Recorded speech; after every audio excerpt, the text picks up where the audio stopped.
Hello everyone and welcome to SharpGrad, where we help you make wiser and smarter study abroad decisions. So I don't think that it is something new for you to know that finding jobs in Canada is very tough.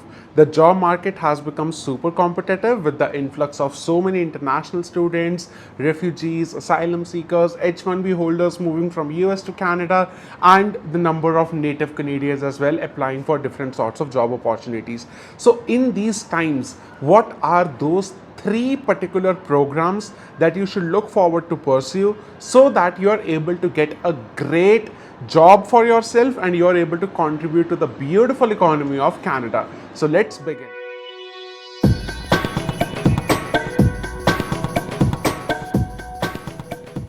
Begin with, the very first sector is the healthcare sector itself. So let's look at that building down there. So this building that you see is actually the emergency room of one of the largest hospitals in the region. And if I go to this emergency room right now with a broken shoulder or with a broken leg, I am very sure that I will have to wait for 7-8 hours just to be seen by a doctor and getting a basic plaster. What's the reason behind that? Because there is a dire shortage of doctors inside, there's a dire shortage of nurses inside, and I understand that becoming a doctor or a nurse is not easy. You have to go through a lot of education, you have to go through a lot of qualifications, but you can target healthcare occupations that are related.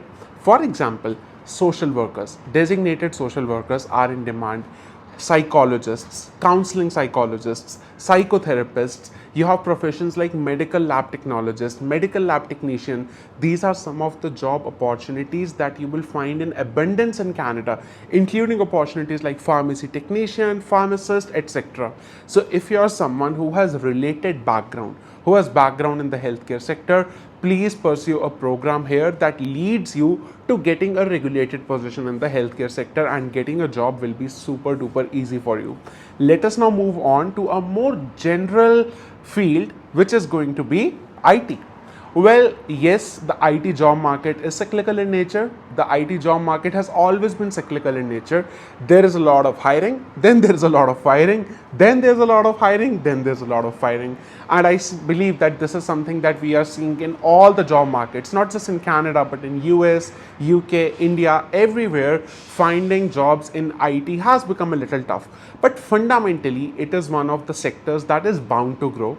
Technology is the only place where most of the innovations are happening. So if you're planning to pursue a master's of computer science here, master's of business analytics and AI, master's degree related to one of the leading technological innovations that are happening, yes, you should be able to find a job.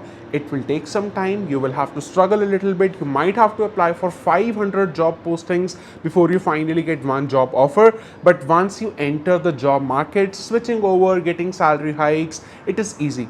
On an average, any candidate with 3 to 4 years of work experience in IT in Canada makes more than 100,000 Canadian dollars a year. Some of them are even making 150,000, 170,000 dollars based on their skills, which is a very good salary to have while living in this beautiful country.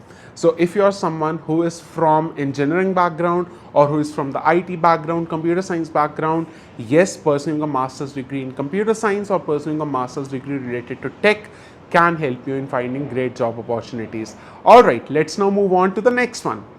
Okay, so now after that hospital, let's actually look at that crane. This crane standing right there, I think 20-25 stories tall, is an indicator of the second crisis that is going on in this country right now, which is the housing crisis. Yes, the affordability of housing in Canada has gone crazy. The rents have gone up. Buying a house has become a distant dream for even the people who have spent 20 years in Canada.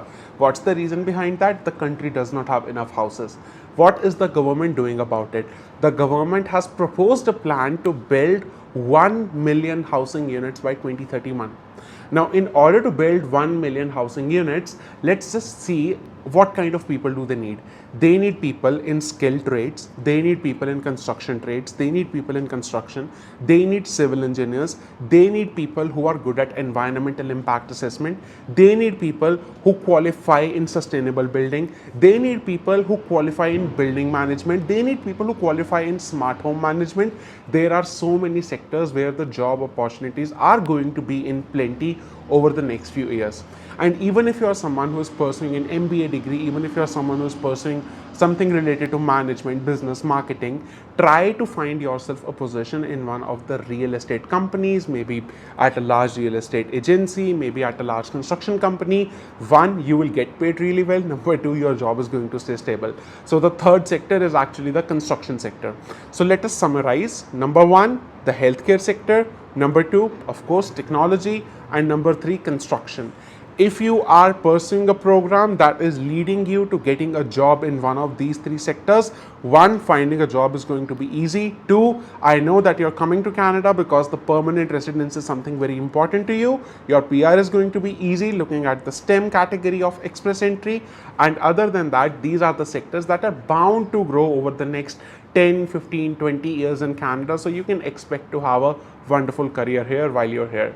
So thank you very much. Subscribe to my YouTube channel if you want more content like this, and follow me on my Instagram as well. Thank you so much.